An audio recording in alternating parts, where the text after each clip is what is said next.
हाँ, कहाँ तक हो गया था? अच्छा, आयोनाइजेशन कांस्टेंट।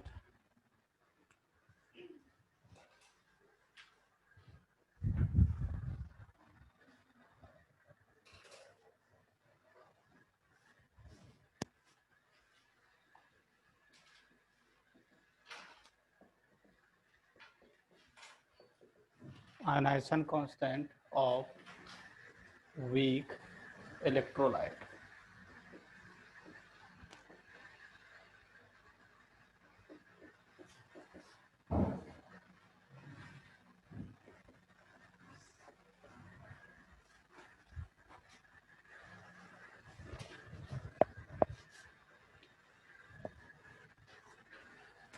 देखो, वो एक वीक एसिड लेते हैं,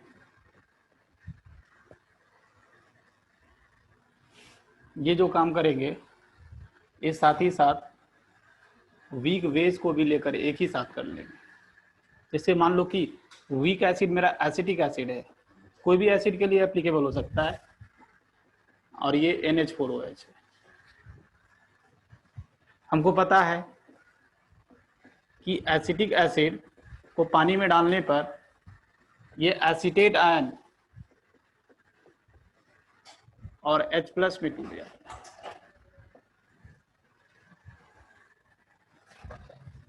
इसी तरह जैसे देखो NH4OH को डालेंगे,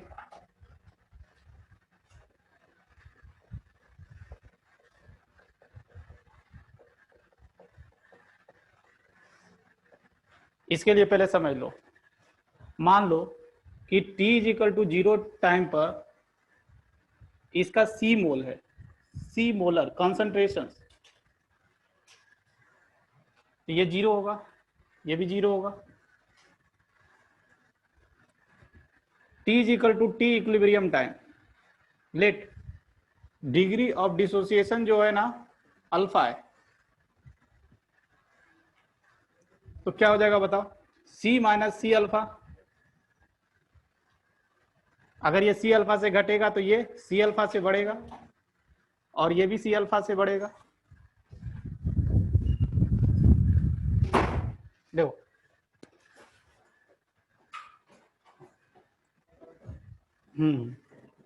देखो यहां पर हम लोग क्या डिफाइन करते हैं, K डिफाइन करते हैं।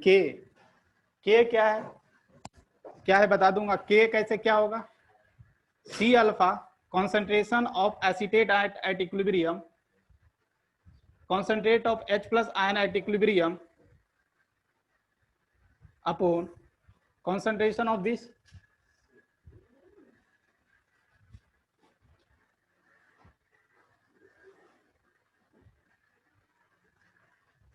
होगा।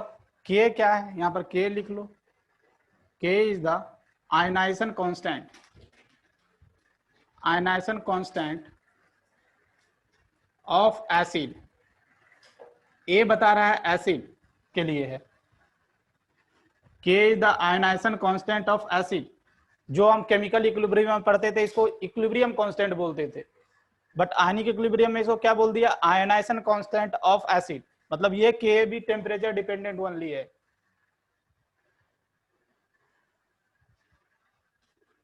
देखो उसके बाद देखो, इफ जनरली आपके लेवल के लिए ये अल्फा का वैल्यू ना 5% से कम होगा, नेग्लिजिबल होगा, नेग्लिजिबल बहुत कम होगा। इफ अल्फा इज बहुत छोटा होगा, मतलब मैं बोल रहा हूं कि ये जो, हाँ ये परसेंटेज अल्फा जो होगा वो 5% से कम होना चाहिए। तब हम लोग क्या करते हैं ना, अल्फा को नेग्लिजिबल मान लेते हैं, अल्फा को नेग्लिजिबल मान लिया जाता है। अगर परसेंटेज अल्फा, परसेंटेज डिसोसिएशन अगर 5% से कम होता है तो अल्फा का वैल्यू बहुत छोटा माना जाता है, 1 के कंपेरिजन में बहुत छोटा होगा। मोस्ट ऑफ द टाइम देखोगे कि अल्फा का वैल्यू आपके लिए बहुत छोटा होगा। अगर अल्फा का वैल्यू बड़ा हो जाएगा तो क्वाड्रेटिक सॉल्व करना पड़ता है। तो अल्फा का वैल्यू बहुत छोटा मानना है आपको, कि अल्फा का वैल्यू देखोगे मोस्ट ऑफ द टाइम क्या होगा, परसेंटेज डिसोसिएशन 5% से कम होगा, इसलिए अल्फा का वैल्यू बहुत छोटा होता है एज कंपेयर टू 1। तो हम बोल सकते हैं क्या, 1 माइनस अल्फा का वैल्यू जो होगा that will be approximately equal to 1। ये अल्फा का वैल्यू तो 1 के कंपेरिजन में छोटा, तो बोल सकते हैं ना ये 1 के इक्वल होगा। तो के क्या हो जाएगा, के इज इक्वल टू, देखो C alpha square, 1 minus alpha के जगह तो हम 1 लिख दूंगा, यहां से अल्फा का वैल्यू जो आता है that one is root over K upon सी।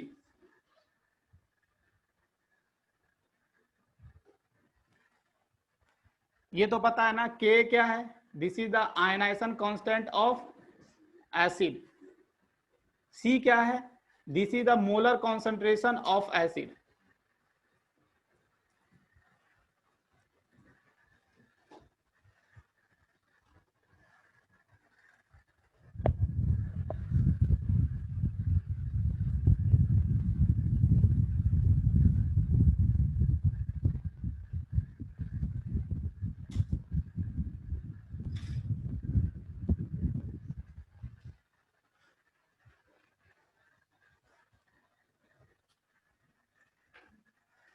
अच्छा ये बताओ, what is the concentrations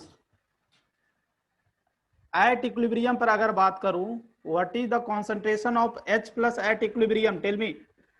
sir वो परसेंटेज अल्फा के बाद क्या लिखा है? 1 minus alpha that is approximately equal to no 1। Sir, वो ब्रैकेट में ऊपर के लाइन में। ये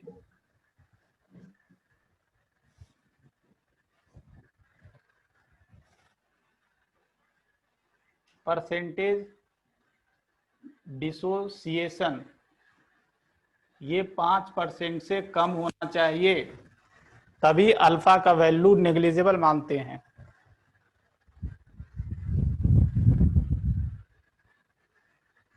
what is the concentration of H plus at equilibrium, C alpha है ना, देखो ना यहाँ सी अल्फा क्या 25%, क्या है सी अल्फा है।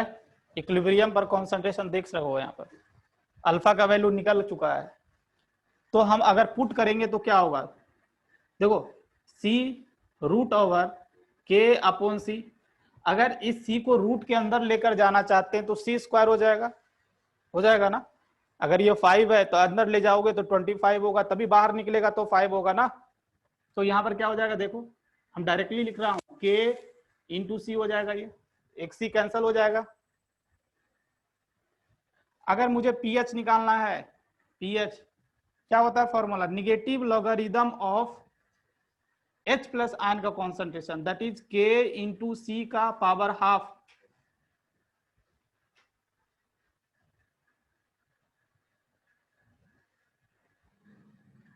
निगेटिव ये लॉग m इंटू एन, ये पावर तो पहले आ जाएगा, क्या पावर जो है इसको मैं इधर ले लेकर चल जाता हूं, लॉग का प्रॉपर्टी है, ये पावर जो भी रहता है मल्टीप्लीकेशन में चला आता है।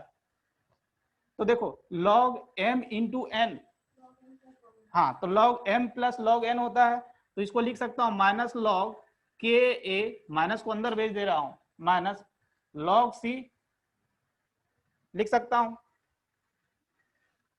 तो लिख लो इतना, यहां से एक फॉर्मूला बनेगा, यहाँ ये चीज ध्यान रखना है आपको, ये लिख लिए होंगे।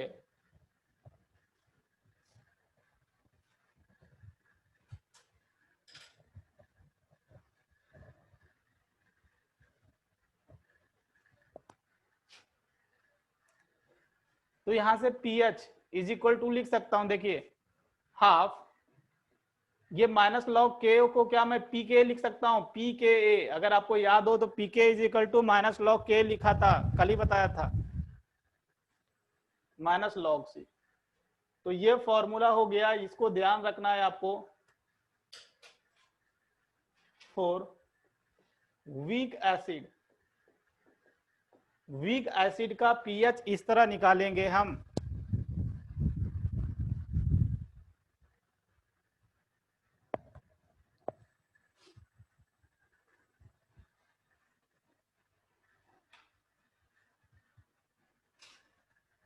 देखो यहां पर भी सेम सिनारियो होने वाला है, इसलिए मैं यहां पर ये छोड़ दिया था ये वाला पार्ट, अब ये वाला पार्ट फिल कर लेना।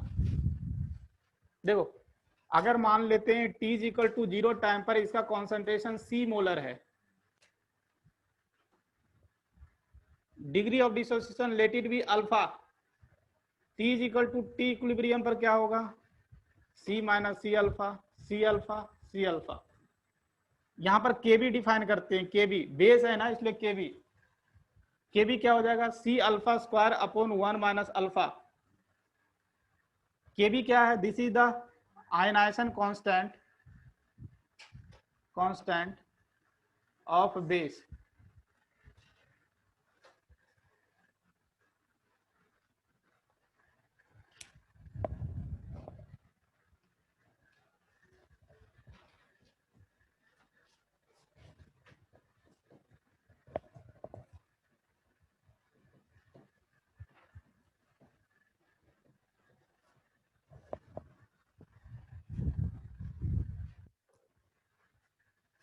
तो देखो अगर मैं अल्फा का वैल्यू बहुत छोटा मानूं तो के बी इज इक्वल टू क्या हो जाएगा, सी अल्फा स्क्वायर, मतलब अल्फा इज इक्वल टू क्या हो जाएगा, root over K B upon सी। वहां पर के था, यहां पर के बी है। और यहां से भी अगर देखो एट इक्विलिब्रियम, इक्विलिब्रियम पर H प्लस नहीं है, यहाँ पर OH माइनस है, तो क्या होगा, इक्विलिब्रियम पर कॉन्सेंट्रेशन OH माइनस का C अल्फा।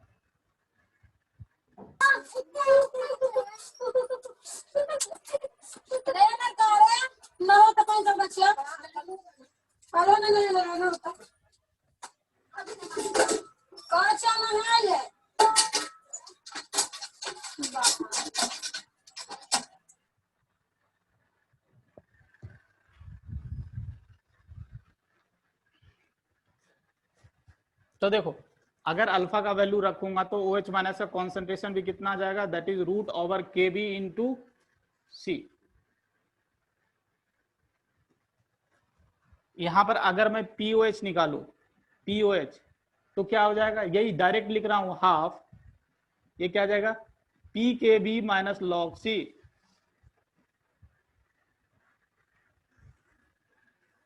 पर क्वेश्चन में मेनली वो पीएच निकालने बोलता है, तो पीएच कैसे निकालोगे, तो ये ध्यान रखना है, pH is equal to 14 minus POH करोगे।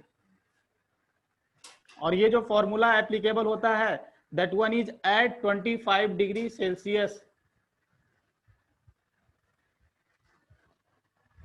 पीओएच निकालोगे इस फॉर्मूला से और उसको 14 में माइनस करोगे तो पीएच निकल जाएगा।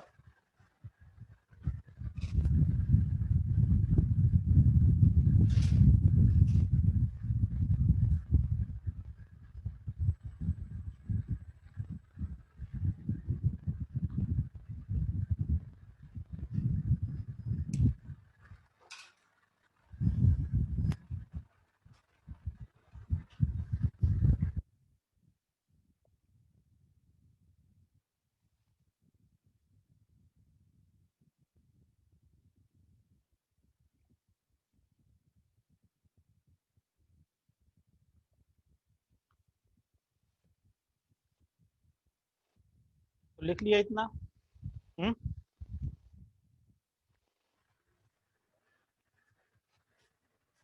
अब यहां पर एक नोट लिखे, सर वो pH इक्वल टू 14 माइनस है। हाँ 14 minus POH। Okay sir. Note लिख ले एक,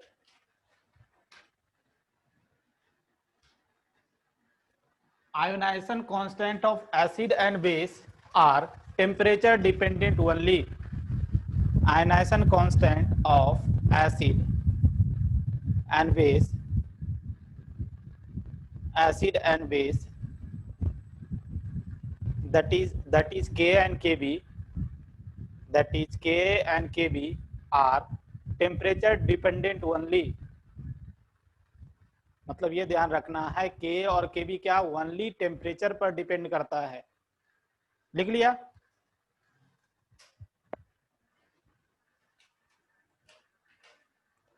दूसरा पॉइंट लिखो, higher the value of K, higher the value of K, higher the value of K, comma stronger will be the acid, stronger will be the acid,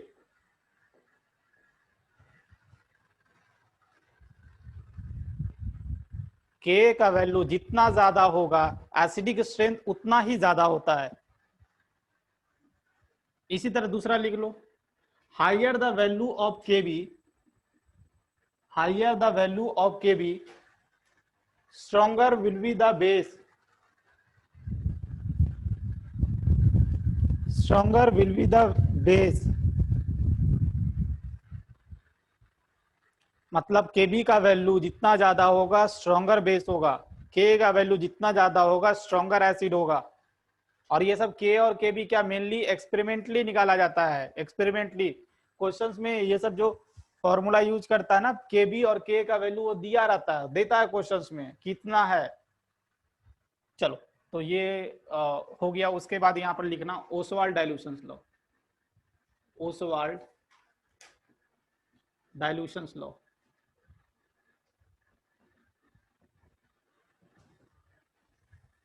Oswald dilutions law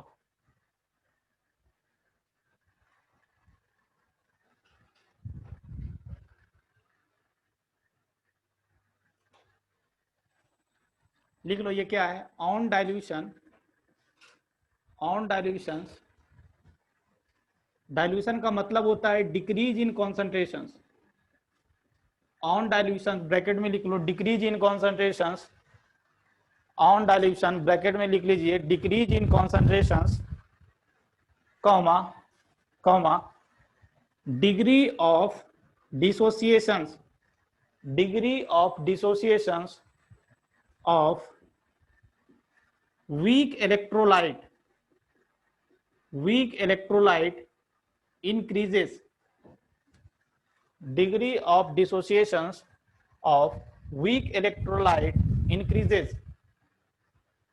क्या मैं बोलना चाह रहा हूं समझे? देखिए अभी थोड़ा देर पहले ही मैं बताया था alpha is equal to root over K, only K देख रहा हूं, के भी हो सकता है, के भी हो सकता है, अपॉन सी लिखा था ये। देखो यहां से हम बोल सकते हो ये जो अल्फा है, alpha is inversely proportional to, बोल सकता हूं अगर आप डाइल्यूशन करोगे, डाइल्यूशन करोगे मतलब कॉन्सेंट्रेशन को घटाओगे तो अल्फा क्या होगा? अल्फा बढ़ता जाएगा, बढ़ेगा ना। जैसे जैसे हम कॉन्सेंट्रेशन को घटाएंगे, कॉन्सेंट्रेशन को घटाना मतलब डाइल्यूशन करना मतलब पानी मिलाना, तो अल्फा का वैल्यू क्या होगा? बढ़ता जाएगा। जैसे एग्जांपल, एक कंटेनर है, एक कंटेनर में एसिटिक एसिड हमने डाल दिया, अभी एसिटिक एसिड का डिसोसिएशन मान लो कि 5% हो रहा है, तो अगर हम उसमें पानी मिलाएंगे ना तो डिसोसिएशन 5% से बढ़कर में भी हो सकता है 7% हो सकता है, 10% हो सकता है। जितना ज्यादा पानी मिलाते जाएंगे तो ये डिग्री ऑफ डिसोसिएशन क्या होगा? बढ़ता जाएगा। परसेंटेज आयनाइजेशन क्या होगा? बढ़ता जाएगा। तो यही यहां से देखो प्रूव होता है, अगर हम कॉन्सेंट्रेशन को घटाएंगे तो अल्फा क्या होगा? अल्फा बढ़ता जाएगा। लिख लिए?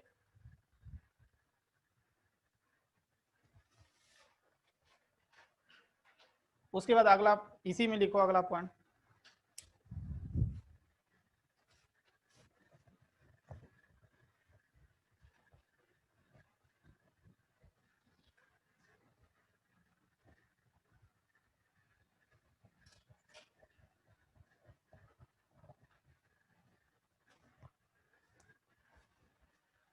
at infinite dilutions, infinite dilutions, infinite dilutions का मतलब होता है कि कॉन्सेंट्रेशन को हमने ऑलमोस्ट जीरो कर दिया, पूरा पानी मिला दिया जितना पानी मिला सकता था। तो कॉन्सेंट्रेशन को जीरो कर दिया तो क्या होगा बताओ? अल्फा का वैल्यू क्या हो जाएगा? अल्फा का वैल्यू क्या हो जाएगा? अल्फा का वैल्यू अप्रोक्सीमेट 1 हो जाएगा, क्योंकि अल्फा का वैल्यू मैक्सिमम 1 हो सकता है। 1 होने का मतलब होता है कि 100% डिसोसिएट करेगा।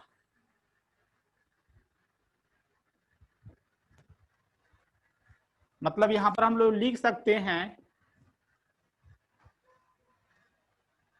एट इनफाइनाइट डाइल्यूशंस लिखिए, comma,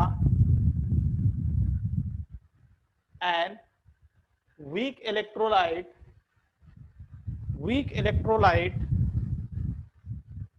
will behave as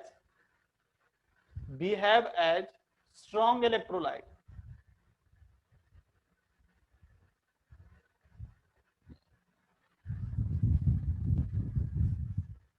And weak electrolyte will behave as strong electrolyte.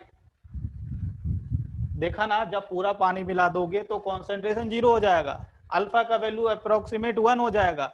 1 होने का मतलब 100% डिसोसिएट करेगा। और मैं कल ही डिफरेंस लिखाया था आपको स्ट्रॉन्ग इलेक्ट्रोलाइट और वीक इलेक्ट्रोलाइट में। 100% किस में डिसोसिएट होता था? स्ट्रॉन्ग इलेक्ट्रोलाइट के केस में। इसलिए मैं बोला कि अगर आप इनफाइनाइट डाइल्यूशन करोगे तो उस केस में जो वीक इलेक्ट्रोलाइट होगा स्ट्रॉन्ग इलेक्ट्रोलाइट की तरह बिहेव करना शुरू कर देगा। समझ गया? चलो, अब ये समझ गया, उसके बाद चलो कुछ क्वेश्चंस करते हैं।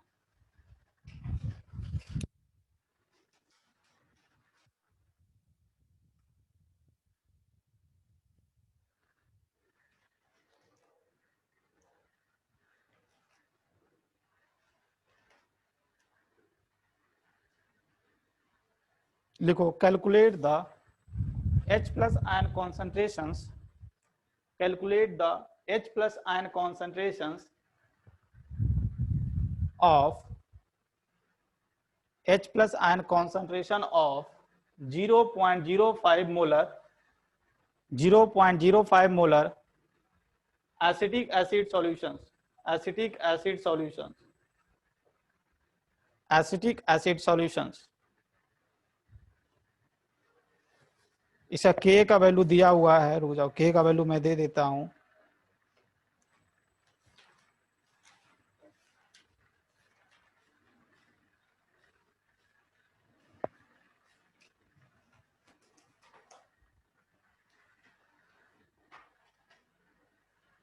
चलो, K का वैल्यू है 1.25, लेट इट बी। K का वैल्यू है 1.25 इंटू 10⁻⁻⁻⁶। चलो बनाए।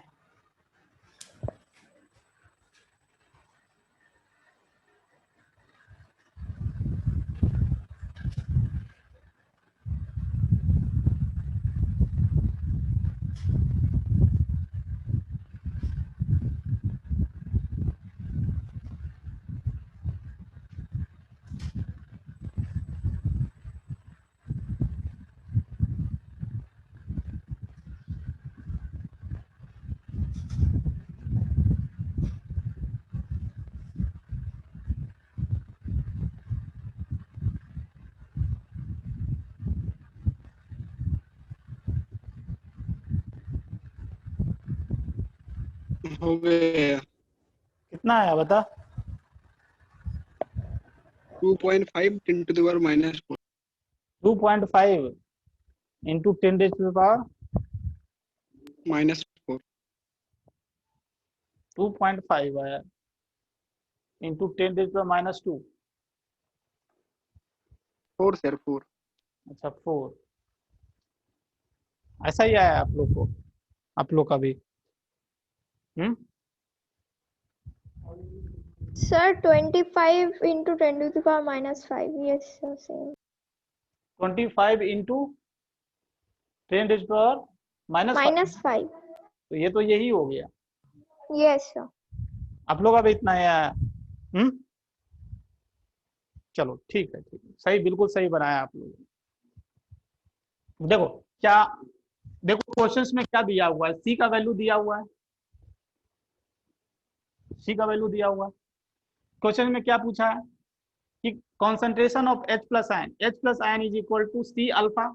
अगर डेरिवेशन याद हो तो सी अल्फा, सी का वैल्यू जानते हैं, अल्फा निकालना है तो डायरेक्ट हम लोग ऐसा कर देते हैं ना, दैट इज के इंटू सी, के इंटू सी। के का वैल्यू जानते हैं ना, के का वैल्यू देखो जानते हैं 1.25 इंटू 10⁻⁻6 और इंटू सी का value that one is 5 into 10⁻⁻2।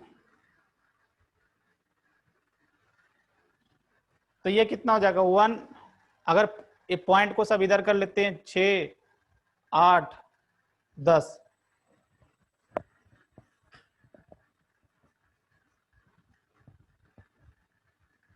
इसको बाहर निकालेंगे तो 10⁻⁻5 हो जाएगा, और ये कितना हो जाएगा 25 हो जाएगा।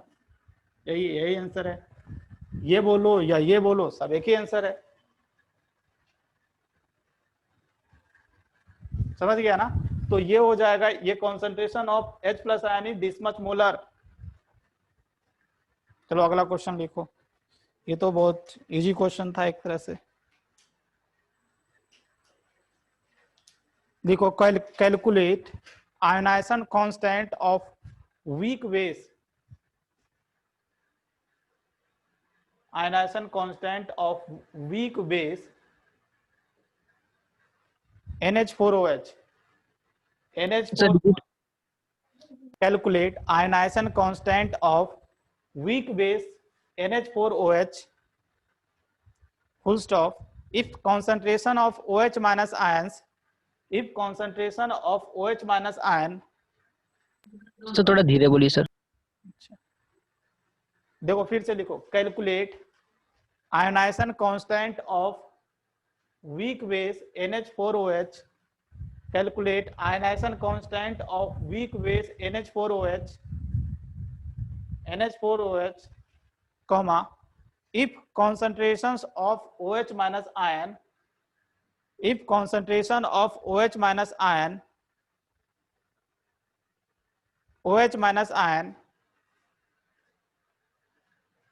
in its 0.1 molar aqueous solution is 0.05 molar।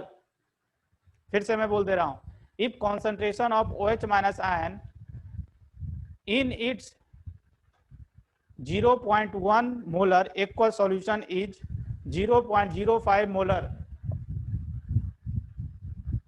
देखो क्वेश्चंस का लिखने का ये जो दिया हुआ ना, ये value this is the concentration of NH4OH, और ये जो दिया हुआ है this is the concentration of OH minus at equilibrium. बनाओ,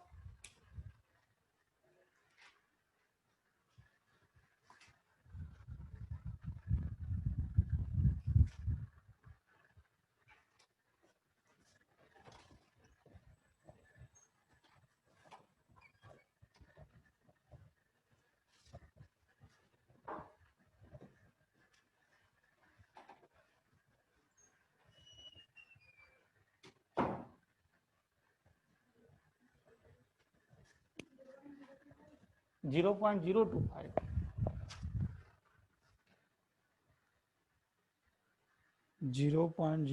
फाइव, हाँ 2.5 into 10 to the power minus 4। हाँ बिल्कुल सही है।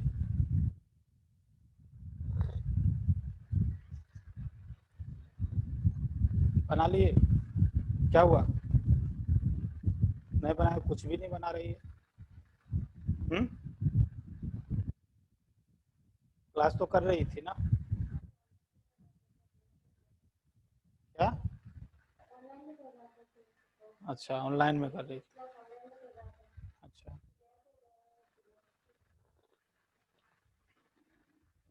ऑनलाइन क्लास रेगुलरली नहीं हो पाता है।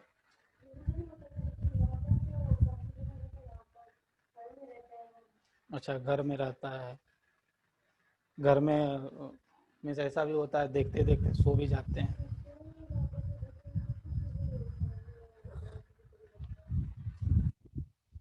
ये तो है ऑनलाइन ऑफलाइन क्लासेस, सब डिफरेंस है।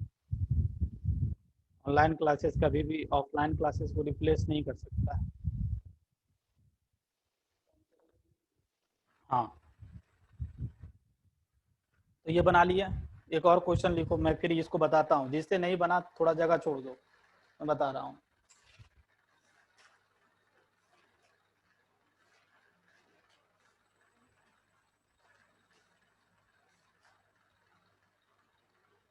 Calculate the pH of sir हाँ sir answer 25 into 10 to the power minus 3 आ रहा है। हाँ बिल्कुल सही है, मैं बता दे रहा हूँ जिनसे अगर नहीं बन रहा है, अगर जिनसे नहीं बन रहा है थोड़ा सा स्पेस छोड़ दें और एक और क्वेश्चन लिखे, calculate the pH of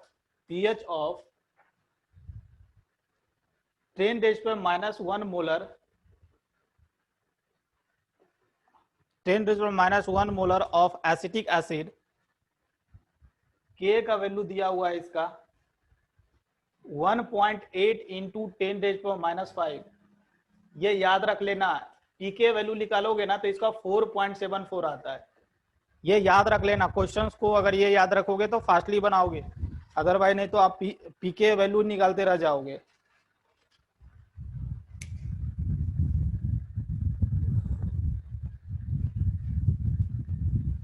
sir वो वैल्यू फिर से रिपीट कीजिए प्लीज। ए का वैल्यू के का कितना है? वैल्यू 1.8 इंटू 10⁻⁻5 और पीके का वैल्यू दैट वन इज 4.74।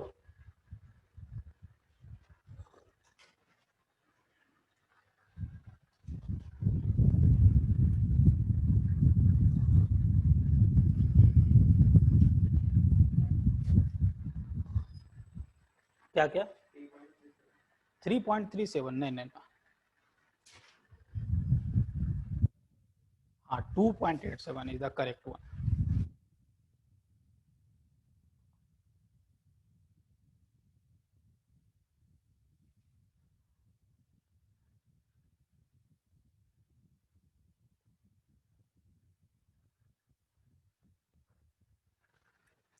तो इससे पहले वाला क्वेश्चन जिनसे नहीं बना वो बता देता हूं मैं पहले, क्या क्वेश्चन था। हाँ ऐसा ही था सर 2.87।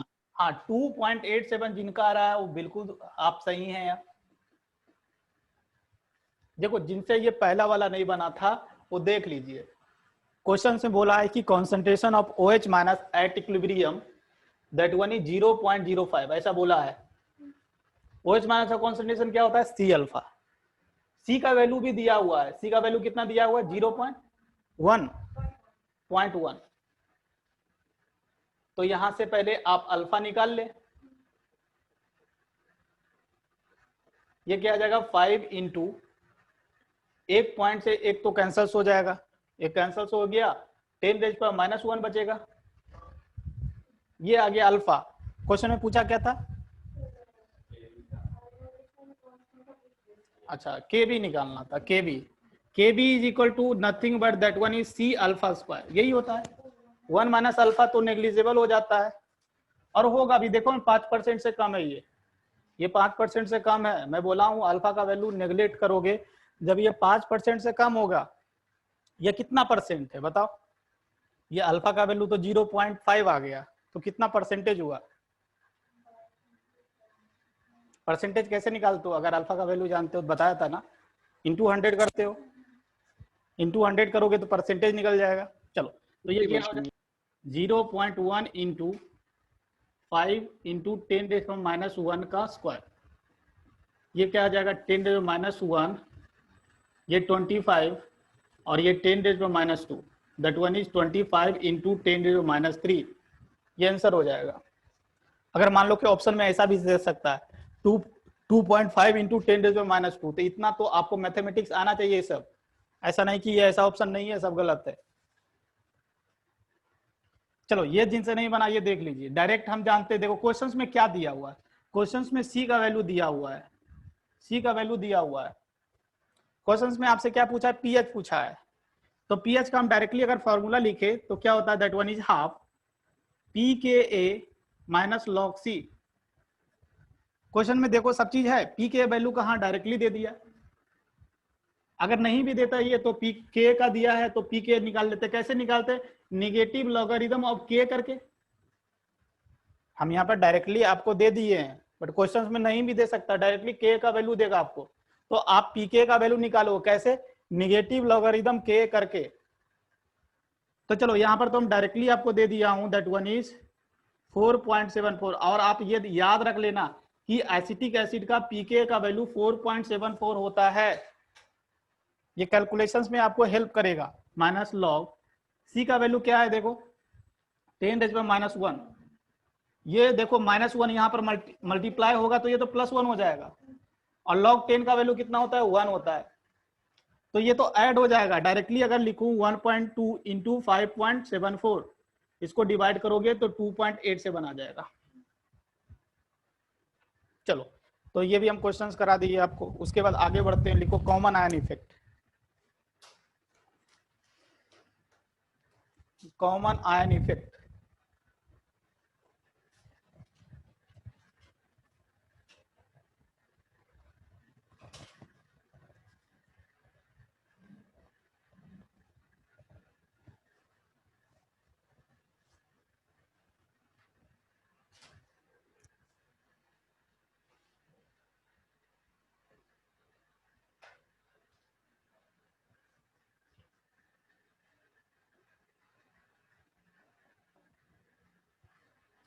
तो पहले ये लिखो फिर मैं समझाऊंगा, पहले आप लिख लो। व्हेन AC, AC एक स्ट्रॉन्ग इलेक्ट्रोलाइट है, स्ट्रॉन्ग इलेक्ट्रोलाइट है। When AC is added,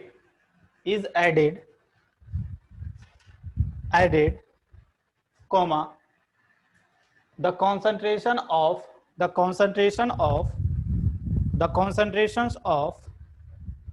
A plus ions will increase. Concentration of A plus ions will increase, and according to Lee-Chatelier principle, comma, equilibrium will shift in backward directions. Equilibrium will shift in backward directions.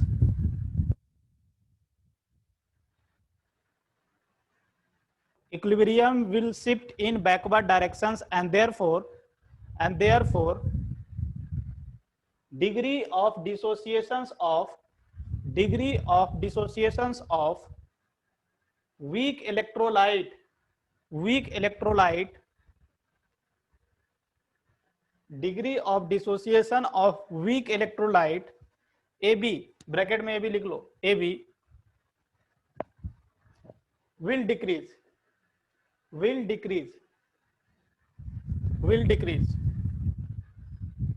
Paragraph change करके लिखो, this decrease in degree of dissociations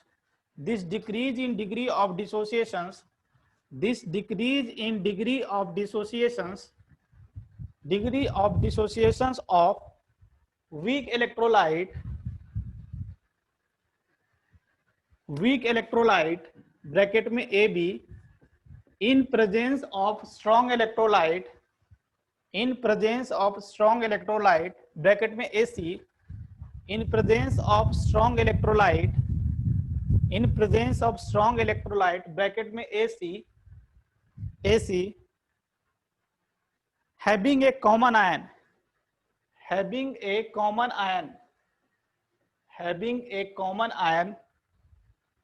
is known as common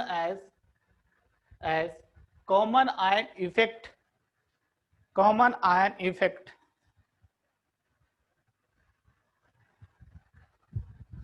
लिख लिए। अब यहां पर समझो क्या मैं बोलना चाह रहा हूं। देखो, अगर मान लो कि एक वीक इलेक्ट्रोलाइट ए भी था ना, हाँ, एक वीक इलेक्ट्रोलाइट है। पहले तो ये समझो कि ये कॉमन आयन इफेक्ट लगाएंगे कब ये एप्लीकेबल होगा।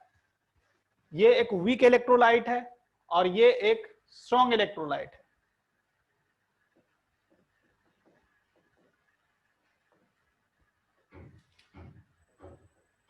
तो कॉमन आयन इफेक्ट लगाने के लिए एक आयन का कॉमन होना जरूरी है। एक आयन कॉमन होगा,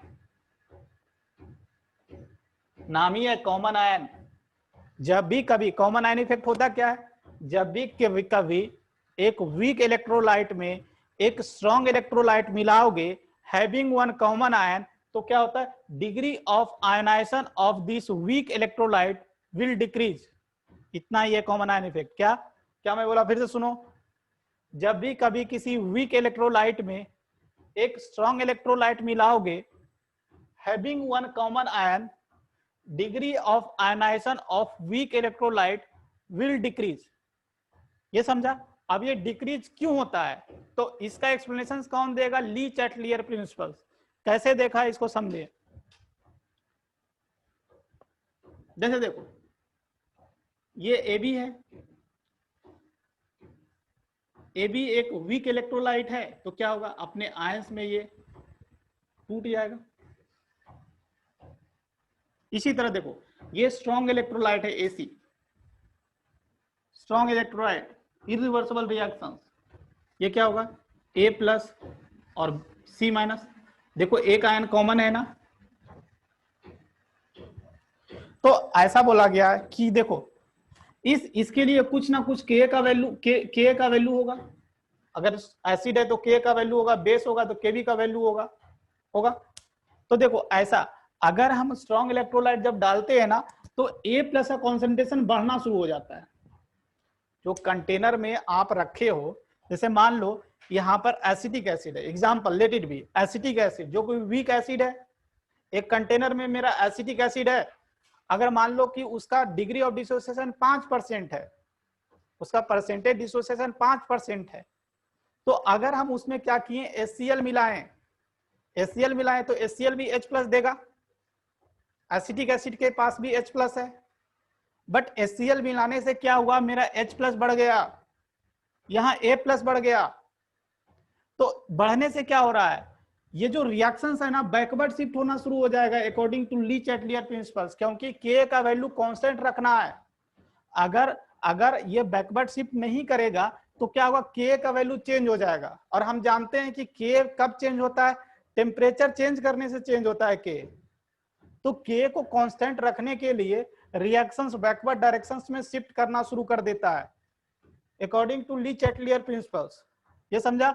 इसलिए क्या हो रहा है, इसलिए रिएक्शन बैकवर्ड डायरेक्शन में शिफ्ट हुआ। अगर बैकवर्ड डायरेक्शन में शिफ्ट होगा तो क्या होगा, अल्फा घटना शुरू हो जाएगा। अभी मान लो कि 5% डिसोसिएट हो रहा था, जब हम HCl को मिलाएंगे तो मे भी हो सकता है 3% डिसोसिएट हो, घट जाता है। इसी को हम बोलते हैं इसी को बोलते हैं कॉमन आयन इफेक्ट। ये समझ में आ गया क्या? जो लिखा है ये बना लो, यहां पर ये लिख लो।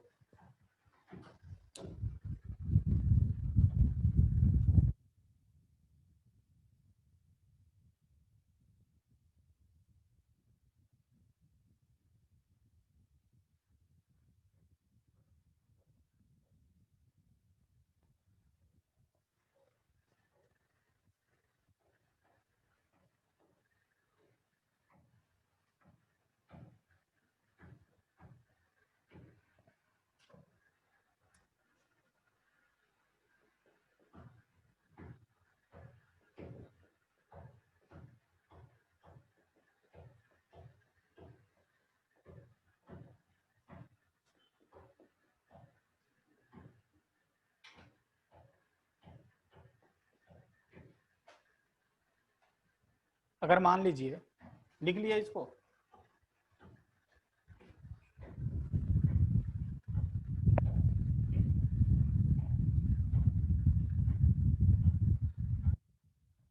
देखिए अगर मान लो कि इसका कॉन्सेंट्रेशन C मोलर है, तो ये क्या हो जाएगा, ऐसा बात कर लेता हूं ना, T = T इक्विलिब्रियम पर बात कर लेता हूं डायरेक्टली।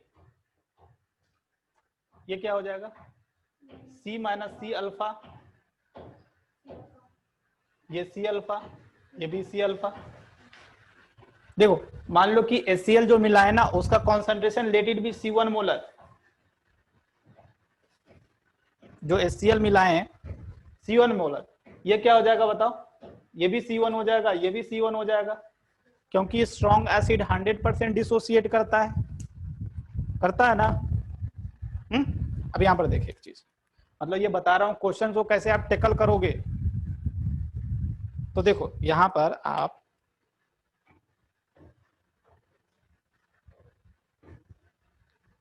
देखो ऐसा ऐसा तो नहीं होगा ना कि यहाँ पर ये C1 कॉन्सेंट्रेशन है, ये अल्फा क्या है ना, अल्फा इज द कॉन्सेंट्रेशन। एक है कि पहले मान लो कि पहले एसिटिक एसिड कंटेनर में है तो उसका अल्फा होगा, जब हम HCl मिलाएंगे तो अल्फा का वैल्यू चेंज हो जाएगा, according to common ion effect alpha का वैल्यू चेंज हो जाना चाहिए। तो ऐसा कर लेते हैं ना, इसको हम अल्फा 1 मान लेते हैं, अल्फा 1, ठीक। ये अल्फा 1 क्या है लिख देते हैं, this is the degree of dissociation after adding HCl, ठीक। और अल्फा क्या था, अल्फा अगर वो भी लिखना है तो लिख लो, alpha is the degree of dissociation before adding HCl। चलो तो अभी देखो एक चीज बता रहा हूं, एक चीज समझो, ऐसा तो नहीं होगा उस कंटेनर जिस कंटेनर में आप एसिटिक एसिड और HCl मिलाए हो तो कहीं पर H+ का कंसंट्रेशन अलग होगा, कहीं पर H+ का कंसंट्रेशन अलग होगा, ऐसा तो नहीं होगा ना। पूरे कंटेनर में HCl मिलाने के बाद H+ का कंसंट्रेशन सब जगह सेम होगा।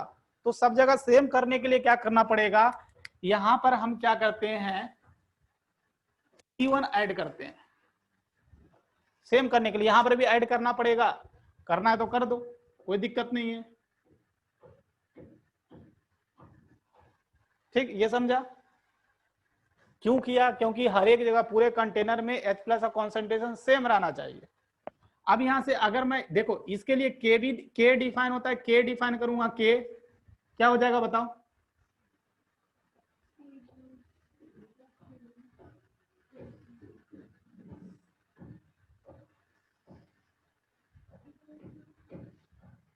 होगा,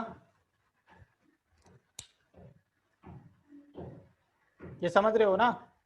देखो अब यहां पर क्या करना है ना, ये जो H+ का कॉन्सेंट्रेशन है, H+ का कॉन्सेंट्रेशन है,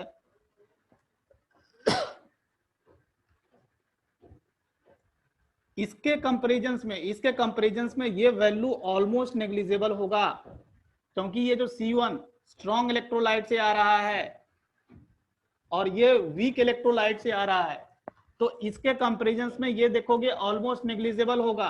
तो हम क्या लिख सकते हैं, this will equal to C1। कैसे अप्रोक्सीमेशन किया जाता है, देखो कैसे मतलब हम नेग्लेक्ट करते हैं चीजें को। ये जो स्ट्रॉन्ग इलेक्ट्रोलाइट से आएगा ना H+ और ये जो वीक इलेक्ट्रोलाइट से आएगा, इसके कंपैरिजन में इसका जो वैल्यू आने वाला है बहुत कम आएगा, इसलिए हम इसके कंपैरिजन में इसको नेग्लेक्ट कर देते हैं, इसलिए C1 लिखा। और साथ ही साथ 1 माइनस अल्फा 1 का वैल्यू भी क्या आएगा, ऑलमोस्ट 1 के इक्वल होगा। अगर इन दोनों चीज को हम इसमें अप्लाई करते हैं तो क्या हो जाएगा, देखो K इज इक्वल टू क्या हो जाएगा, this is equal to C1 alpha 1 upon 1। यहां से अल्फा 1 हम निकाल सकते हैं, that one is K upon C1। और ये ध्यान रखना, C1 is what, C1 is the concentration of strong electrolyte. C1 is what, concentration of strong electrolyte HCl, देख रहे हो यहां पर, इसलिए लिख, अच्छा रूट नहीं आएगा, हाँ रूट नहीं आएगा, गलती लिखा गया, ये रूट नहीं आएगा यहाँ।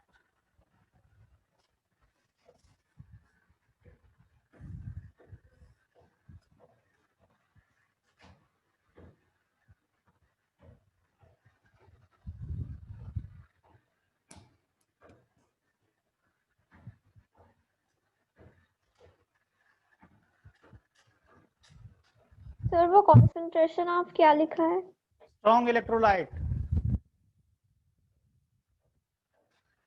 चलो क्वेश्चन लिखो जिसे और आपको अच्छी तरह से समझ में आए। Calculate the concentrations of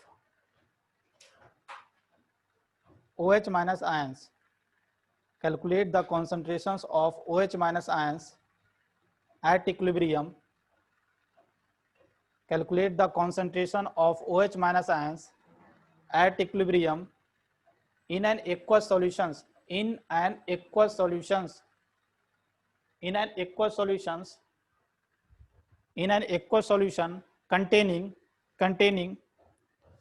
question का पहला bit containing 0.1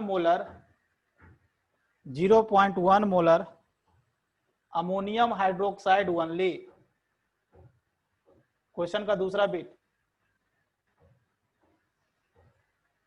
0.1 molar 1 molar NH4Cl along with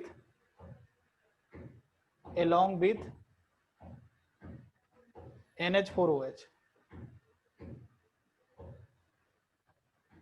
Kb का वैल्यू दे दिया, लेट इट बी।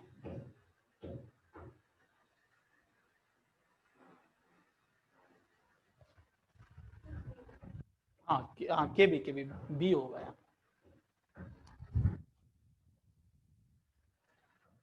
तो क्वेश्चन में पहले आप पहला बिट सॉल्व करें नॉर्मल जैसे करते हैं उसी तरह, क्योंकि यहाँ पर तो हम स्ट्रॉन्ग इलेक्ट्रोलाइट मिलाए ही नहीं है। स्ट्रॉन्ग इलेक्ट्रोलाइट मिलाए कौन सा केस में? सेकेंड केस में, वहां पर कॉमन आयन लगाओगे। फर्स्ट बिट सॉल्व करो जैसे आप करते थे एज इट इज।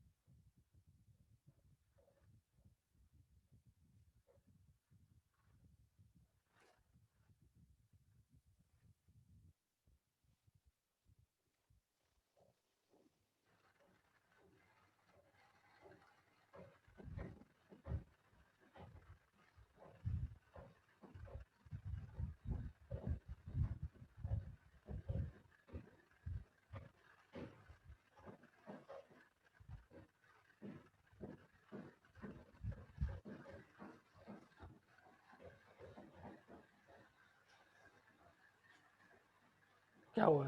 दिमाग डिस्टर्ब हो जाएगा।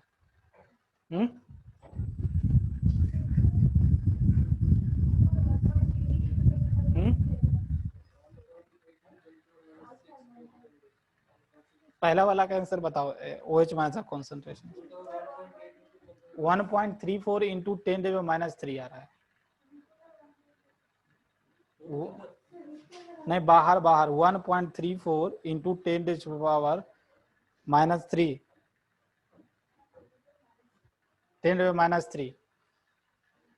मतलब रूट 1.8 का वैल्यू। ये देखो, रूट 1.8 का वैल्यू तो हम जानते नहीं है मतलब आप भी नहीं जानते हो, बट रूट 2 का तो जानते हो आप। ये कितना होता है?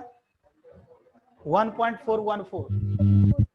तो एग्जाम में आप तो रूट 1.8 का नहीं निकाल सकते हो ना, बट ये कर सकते हैं कि इससे कम होगा।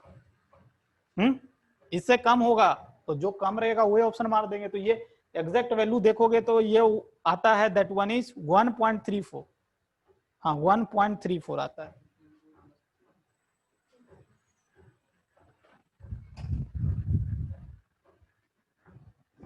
चलो बन गया, पहला बिट बना लिया, सेकंड बिट बनाओ तो।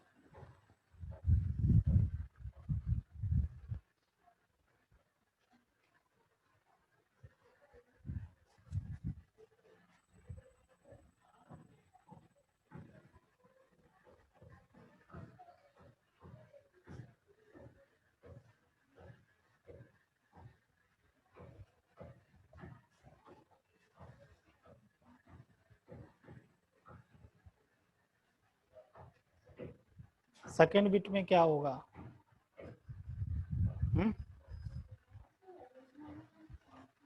OH माइनस कॉन्सेंट्रेशन नहीं होगा। पहला बिट हो गया सबसे।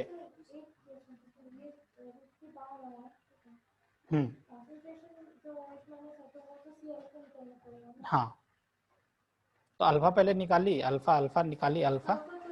हाँ, तो अल्फा निकाली तो अब उसमें C7 उसको 8 करो ना, 8 करने उसको मतलब इवन नंबर करने की कोशिश करो तो रूट से बाहर निकालोगी। अब ऑड नंबर में कैसे हम रूट से बाहर निकाले बताओ? वाटर क्या?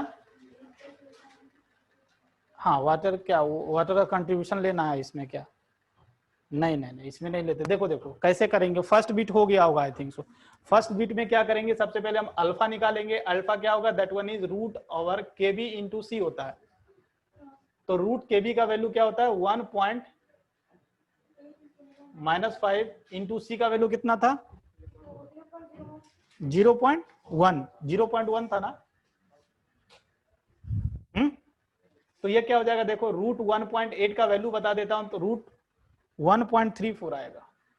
ये 10⁻³ हो जाएगा, ये तो 6 हो जाएगा ना, 6 में 3 बाहर निकला, ये अल्फा निकला।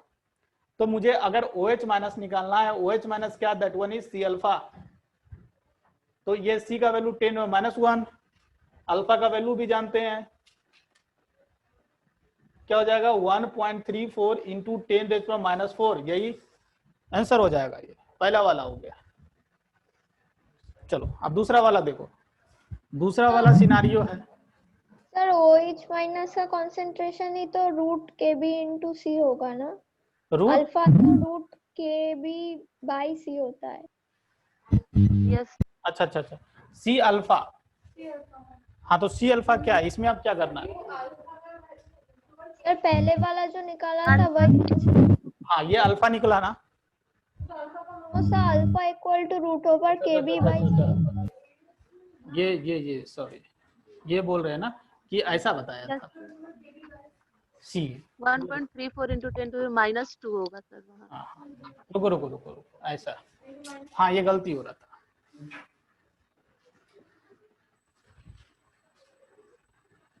ये इससे कैंसिल हो जाएगा, मतलब 1.34 इंटू 10⁻² होगा। अब हो गया, अब ये अल्फा निकल गया, अब OH निकल जाएगा सी अल्फा।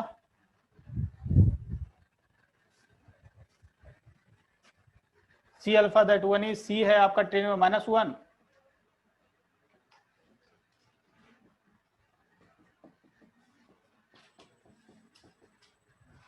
इतना मोलर, पहला बिट।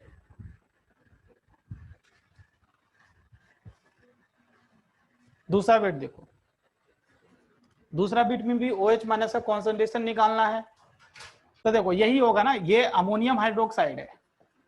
अमोनियम हाइड्रोक्साइड क्या होगा, अपने अमोनियम आयन और OH माइनस,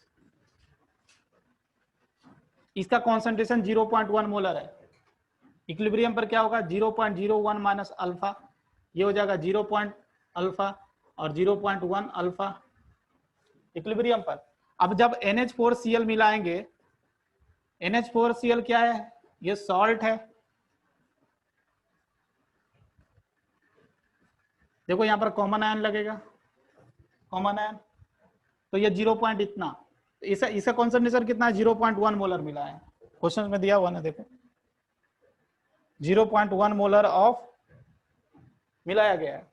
तो इसका भी 0.1, इसका भी 0.1। NH4 प्लस का कॉन्सेंट्रेशन सेम रहना चाहिए, हमको इसी से मतलब है, इससे नहीं, क्योंकि इसमें इक्विलिब्रियम आ रहा है, इसी से जो भी करना है हमको करना है। तो देखो अब क्या करना है हमको,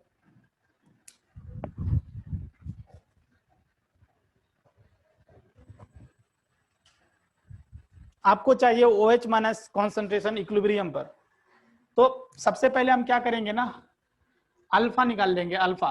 alpha that one is KB upon क्या हो जाएगा, C means this is the concentration of what, strong electrolyte, बताया था ना, लिखा भी KB अपॉन C।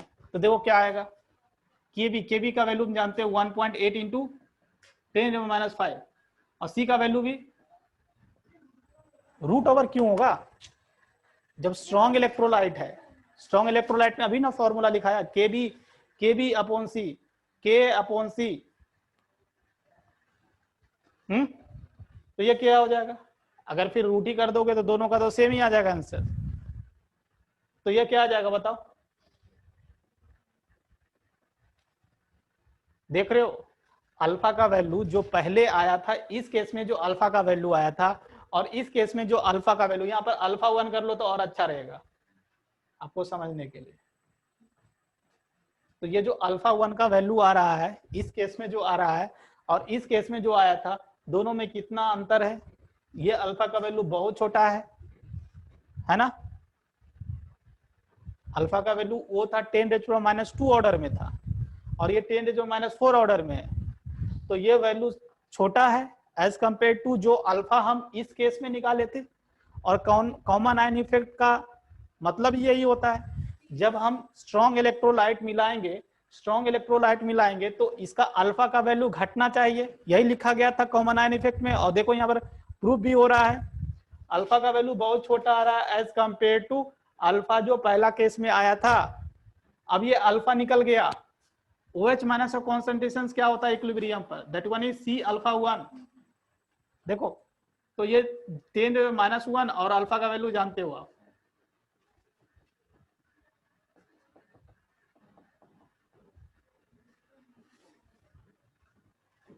यही हो जाएगा, समझ गया ना ये।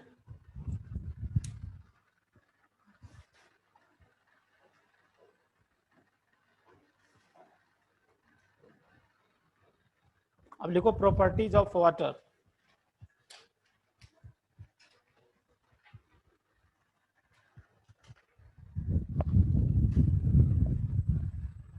प्रॉपर्टीज ऑफ वाटर,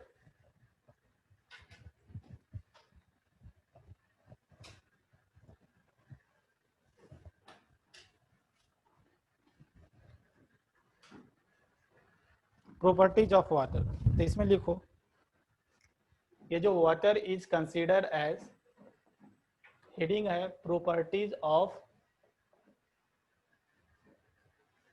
वाटर,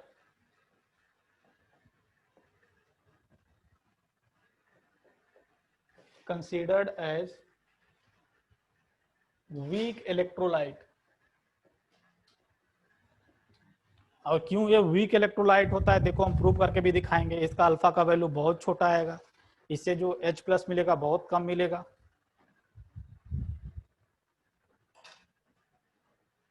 अब दूसरा है what is the molar concentration of water, बताओ मोलर कंसंट्रेशन ऑफ वाटर, ये तो याद होना चाहिए। वाटर का मोलर कंसंट्रेशन फिक्स रहता है, मतलब मोलरिटी पूछ रहे हैं हम आपसे। हाँ 55 पॉइंट क्या 55 पॉइंट से बिल्कुल सही बोल रहा है, दैट इज 1000/18 55.56 ऐसे ही आता है लगभग। तो ये चीज याद होना चाहिए आपको, what is the molar concentration of water, that is 55.56। कैसे आता है, पहले ये लिख लो, molar concentration of H2O, that one is what 55.56 ना, 55.5 लिख लो, 5 मोलर। कैसे आता है देखो मैं बता देता हूं, हम जानते हैं मोलरिटी इज इक्वल टू क्या होता है, मोल पर वॉल्यूम, या इसको ऐसे भी लिख सकता हूं डेंसिटी अपॉन मोलर मास। अब ये कैसे आया ये इतना समझ में आना चाहिए आपको, मोल को वेट अपॉन मोलर मास लिखोगे तो mass upon volume density upon molar mass आ जाएगा। अब वाटर का डेंसिटी तो पता है ना क्या होता है, दैट वन इज हम लिख सकते हैं 1000 kg/m³, या यही होता है 1 g/cc, सब सेम है डेंसिटी ऑफ वाटर। तो देखो यहां पर ये क्या हो जाएगा 1000, और ये क्या हो जाएगा मोलर मास क्या हो जाएगा 18 आ जाएगा। तो ये क्या ये यही वैल्यू देखोगे 55.5 आता है।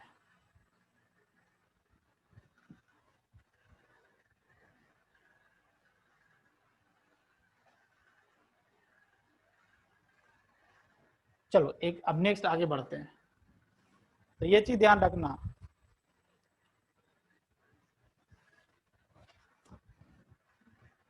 देखो ये वाटर जो है अगर हम इसको पानी में डालेंगे तो अपने आयंस के साथ ये इक्विलिब्रियम में आ जाएगा। ये जो पानी है आपका पानी, ये क्या होगा H+ और OH- में टूटता है, ये एक वीक इलेक्ट्रोलाइट है लिखा दिया गया है। तो देखो इसका जो कॉन्सेंट्रेशन होता है ये तो जानते हो ना, T=0 टाइम पर मान लो इसका कॉन्सेंट्रेशन जो कि मान लो क्या है जानते ही हो 50.5 मोलर होता है। ये zero T is equal to T equilibrium पर ये कुछ घटेगा?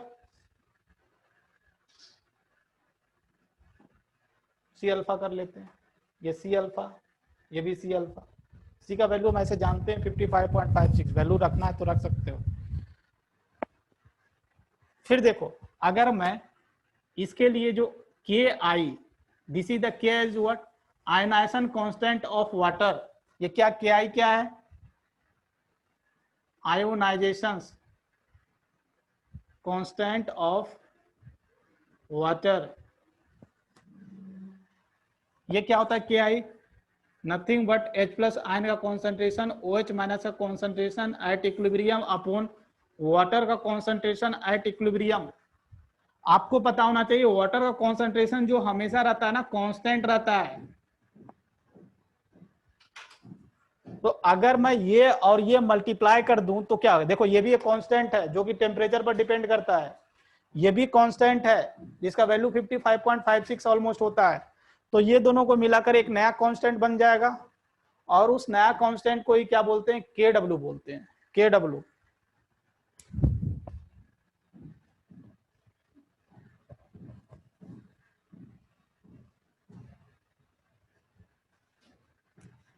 तो यहां पर देखिए के डब्ल्यू, इसी को बोला जाता है क्या? Ionic product of water. ये क्या होता है? के आई इंटू वाटर का concentration, that one is what, H plus का कॉन्सेंट्रेशन इंटू OH माइनस का कॉन्सेंट्रेशन। ये ध्यान रखना।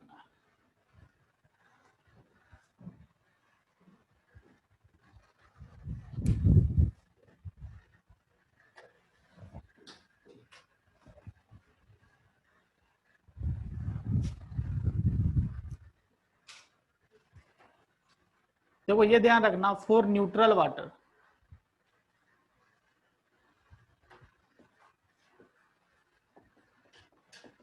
न्यूट्रल वाटर में क्या होता है?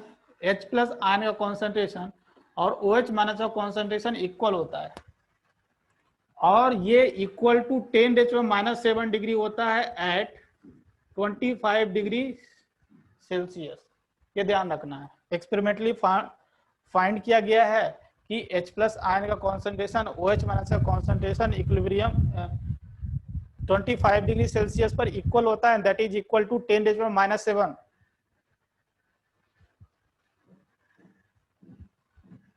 तो के डब्ल्यू का वैल्यू क्या हो जाएगा बताओ? के डब्ल्यू का वैल्यू 25 डिग्री सेल्सियस पर 10⁻14 हो जाएगा। बिल्कुल सही बोला, लिख लो के डब्ल्यू का वैल्यू।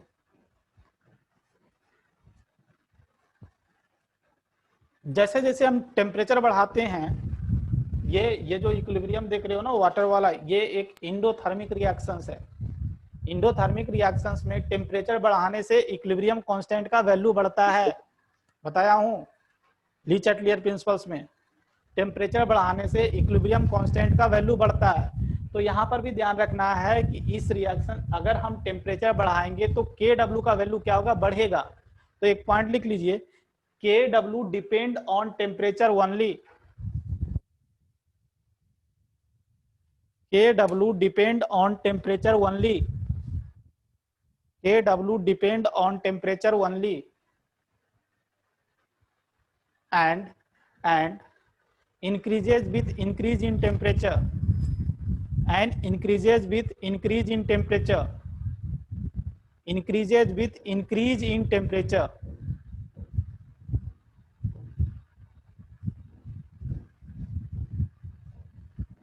लिख लिए?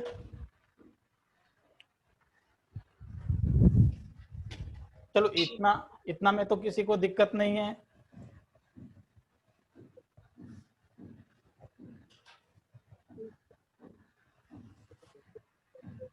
लग रहा है कि आयनिक इक्विलिब्रियम समझ में आ जाएगा? लग रहा है, थोड़ा बहुत लग रहा है। देखो इसमें आयनिक इक्विलिब्रियम में कैलकुलेशंस आपको करना पड़ेगा। कैलकुलेशंस, अगर कैलकुलेशंस आप करना चाहते हो तो ये चैप्टर बहुत आसान है। थोड़ा थोड़ा बेसिक कैलकुलेशंस, और ये बेसिक कैलकुलेशंस आप पहले से सीखते आ रहे हो, ये कैलकुलेशन आप सीखने বাবার কথা শুনছি, ঠিক আছে, লোক তো ঘরে বলে যায়নি।